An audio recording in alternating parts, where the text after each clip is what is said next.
ทีนี้แต่พอพูดถึงว่าความรักแต่ว่าความเห็นความศรัทธาบ่เสมอกันมีความศรัทธาไปคนละแบบคนละทางคนละอย่างกันถ้าเฮารักบุคคลอันเป็นที่รักบ่ว่าในฐานะผัวเมียฐานะลูกหลานก็ตามนะบอกสองอย่างชักจูงชักชวนกันเข้าวัดแล้วฟังธรรมแล้วปฏิบัติธรรมแล้วเขาบ่มาเฮารู้บทสุดท้ายของชีวิตอยู่แล้วบ่จากกันบ่เลิกกันตอนเป็นก็ต้องเลิกตอนตายจักว่าล่ะฉะนั้นถ้าเขาบ่มานํกันถ้าผัวส่วนเมียบ่มาเมียส่วนผัวบ่มาให้เวลาระยะกันซึ่งประคับประคองกันจัก3 ปีแต่เขาบ่มาแล้วเลิกเลยเสียเวลามันบ่แม่นธรรมดาได้คำว่าเสียเวลาสิ่งที่มีค่ามากที่สุดก็คือเวลาที่พวกเขาย่อมเสียเวลามาแล้วย่อมหรือไม่รู้ตัวเสียเวลามาแล้วในวัฏฏะสงสารทุกคนเกิดมานี่ต่อได้อสงไขยแล้วนับบ่ได้เลยบ่ต้องเว้าเรื่องปีบ่ต้องเว้าเรื่องศาสตร์บ่ต้องเว้าเลยเรื่องกลับต้องเว้าเรื่องอสงไขยไม่อาจสามารถประมาณให้เข้ากันได้นับเป็นตัวเลขบ่ได้นี่คือสิ่งที่เราเสียเวลามาแล้วเพราะความใคร่อยากรู้จักบ่นี่เพราะความใคร่อยากเลยความรักใคร่พอใจในรูปในรสในกลิ่นในเสียงของเขาแต่ว่าอย่าลืมแต่ละคนเด้อความจริงแล้วเขาบ่หักคนผู้เดียวเข้าใจว่าล่ะมีผัวมีเมียอยู่แล้วนะที่จะไม่คิดอยากเอากับคนอื่นเลยไม่มีไม่ว่าหญิงไม่ว่าชายเป็นตัณหาเดียวกันตัณหาบ่ได้เลือกเพศเด้บ่ได้เลือกหญิงบ่เลือกชายเด้มันทั้งนี้อารมณ์มันแวบออกไปหาผู้อื่นแม่นบ่ล่ะแต่จุ้ยเจ้าเคยเป็นบ่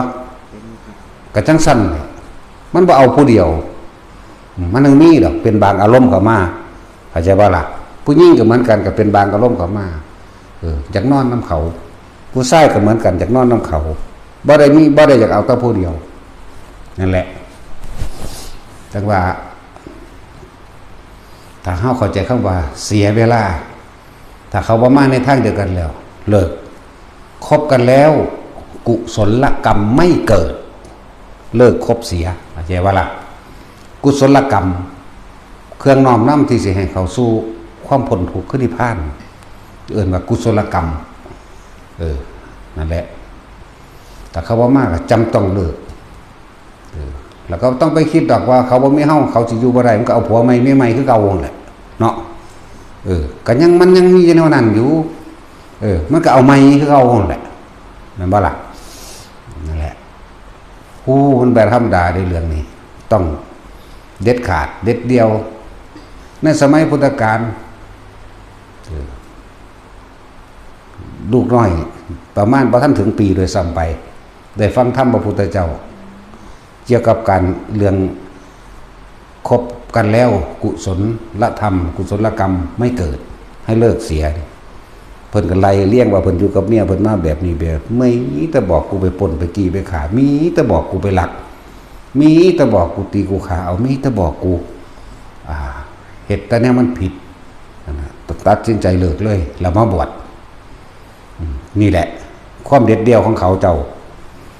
มาบวชแล้วอันรักเมียอันรักอยู่เขาจะแต่ว่าเห็นโทษแห่งกามเห็นโทษแห่งกามเห็นโทษแห่งความยินดีพอใจในรูปรสกลิ่นเสียงอารมณ์แห่งกามโง่อยู่รักมันรักอยู่ยังตัดบ่ได้ดอกเข้าใจบ่ล่ะเมื่อตัดได้มันก็อรหันต์ทันตัวเนาะแต่ตัดสินใจว่าเราเสียเวลามามากแล้วผู้เมียนี่ยุ่งผัวนี่ก็มีคนธรรมภายในอยู่เด้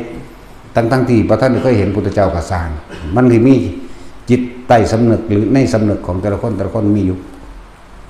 ตัดสินใจออกมาบวชบางนึงก็บวชได้2 อาทิตย์ได้3 อาทิตย์ผู้เมียก็เข้าใจว่าเอามึงสิไปได้ซ้ำใดเห็นบ่มึงหนีบ่พ้นกูดอกคือเขาก็รู้ความลับในกันว่าต่างฝ่ายต่างหลักใครพอใจในกามอยู่แล้วมีความใครอยากในกามเสพกามกันเขารู้เขาก็เลยว่าทำทาบ่เบิ่งจะไปได้ซ้ำใดได้3 อาทิตย์ห่วย หรือว่ามันสิไปอีหลีนออยากว่าล่ะหรือว่ามันสิถิ่มกูอีหลีนอในบัดนี้ก็เลยต้องเอาอันอื่นๆมาเป็นเครื่องลึงเครื่องดังเอาลูกน้อยบาง8 เดือนนี่แหละเพิ่นฮู้ว่าผัวไปนั่งสมาธิอยู่ในปราสาทเรียกว่าเอาลูกน้อยไปนอนไว้ทางหน้าแล้วก็แอบเบิ่งเด้เรียกว่าล่ะเอาไปไว้ข้างหน้าหม่องนั่งสมาธินั่นแหละแต่ก็แอบเบิ่งลูกก็ให้อยู่พอสำนันเพิ่นก็บ่สนใจจักว่าล่ะเพิ่นมีเครื่องอยู่เพิ่นแล้วเด้ทรงชาญอยู่ด้วยความรู้สึกเดียวให้ไปให้มานั่นน่ะสุดท้ายแล้วก็ได้ไปเอาคือเก่ามื้อที่1มื้อที่2เป็นอาทิตย์เฮ็ดจังซั่นเป็นอาทิตย์จนเต็มเดือนนะแต่ว่าพระองค์นั้นก็บวชได้เดือนกับ15 มื้อบรรลุอรหันต์เพิ่นก็เลยเว้าเรื่องอดีตความหลังต่างๆหมายถึงเพิ่นระลึกชาติได้เพิ่นระลึกชาติได้โดยประมาณก็เป็นพันศาสตร์อยู่ดอกเพิ่นก็เว้าเรื่องทุกข์ยากลำบากสิ่งนั้นสิ่งนี้เพิ่นก็เลยบอกว่าเราเสียเวลาร่วมกันกับเธอนี่มามากนานนับอสงไขยกับตกนรกเพราะเธอนี่เท่านั้นเท่านี้เป็นกับเป็นเปรตเท่านี้เท่านั้นเป็นสัตว์เดรัจฉานเท่านั้นทั้งหมดไล่มาโอ้ยน้อยนักหนาที่สิได้เกิดในสวรรค์และมนุษย์เพิ่นไล่มาเด้เพิ่นก็สั่งสอนแสดงธรรมเลยบัดนี้สั่งสอนแสดงให้ผู้เมียนั่นแหละฟังเฮ็ดจังได๋ครับผัวก็ต้องบ่มั่นจากกูแล้วก็สุดท้ายก็ไปเอาผัวใหม่นี่ล่ะแน่บ่เข้ากันเลยเห็นบ่นี่เรียกว่าศรัทธาบ่เสมอกันจาคะบ่เสมอศีลบ่เสมอปัญญาบ่เสมอคือความเห็นในโลกนี่บ่เป็นจริงบ่เสมอไปแล้วก็ไปเอาผัวใหม่ไหม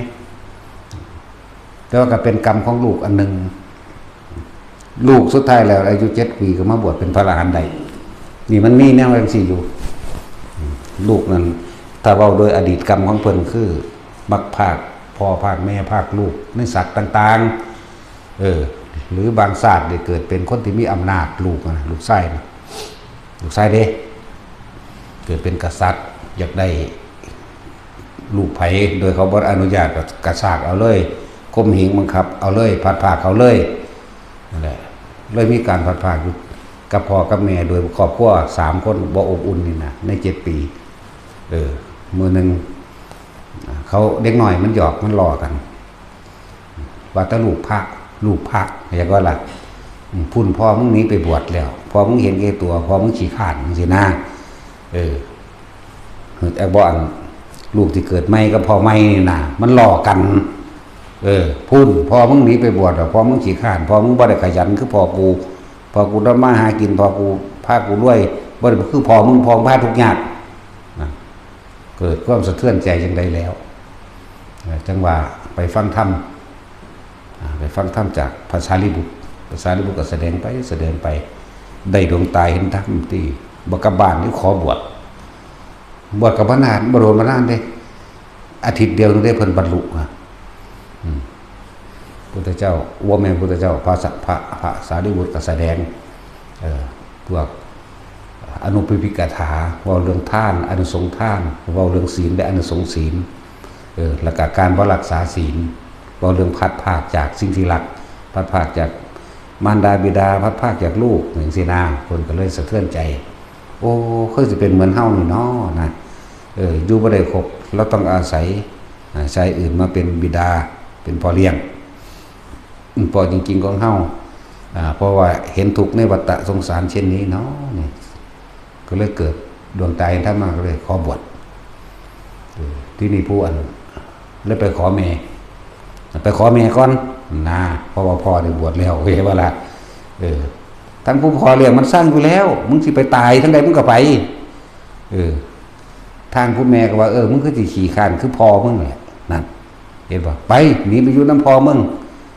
ก็ได้โอกาสตัวคนอยากบวชเนาะมาบวชแล้วก็เรียนกรรมฐานหาแต่ก็ไปรู้สึกว่าพระสารีบุตรมือเส้นสิบรรลุเพิ่นลืมชื่อเพิ่นว่านั่นแหละลืมชื่อเพิ่น ภาษาลิบุตรไปบิณฑบาตไม่ฉันได้มานะแต่โดยความเป็นห่วงเน้นนี่แหละฝ้าวกลับมาแต่ว่าพุทธเจ้ารู้ว่าสิอาจจะไปก่อกวนบ่ให้ตรงนั้นกำลังสิบรรลุนะพุทธเจ้าเลยไปลัดทางไว้อย่าก็ลัดทางภาษาลิบุตรไว้อย่าพึ่งเข้าไปนะแต่ส่วนคุยไปทางอื่นสกอนบ่บอกให้ลูกทางนี้บรรลุปั้วแล้วคนจังหนีพระพุทธเจ้าพอเข้าไปปุ๊บนั่นแหละจะเอาอาหารไปฉันนี่เรื่องเล่าแนวนี้ก็มีนะ